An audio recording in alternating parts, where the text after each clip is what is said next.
Fira de Barcelona's Gran Via venue has already held the Mobile World Congress for 2 years now, and most of the attendees already know their way around. So today at Fira Blog, we thought about giving you a sneak peek to one of the key future assets for the event and the venue, a subway station below the venue that will surely impact the way in which attendees arrive to the Congress in the 2016 edition.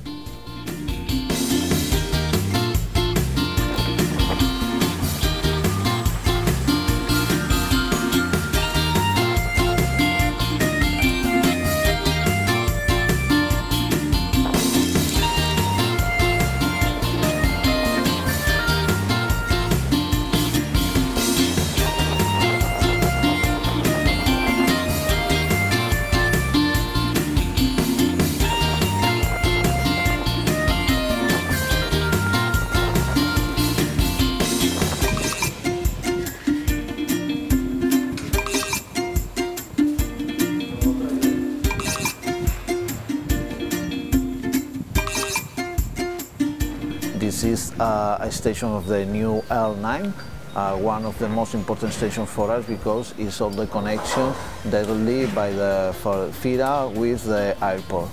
In the future, with this station, we can connect the Fira directly by airport and only 15 minutes.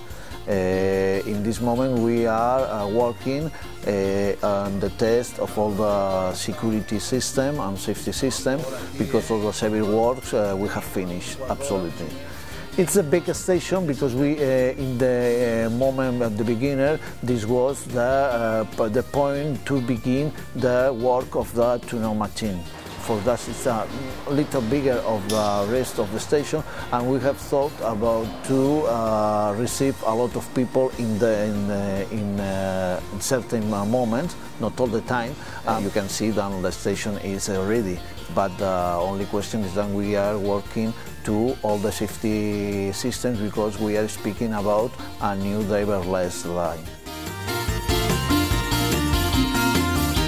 Designed by Toyo Ito, the same Japanese architect who designed the Gran Via venue above us, both the subway station and the L9 line are expected to open on February 2016 for next year's Mobile World Congress.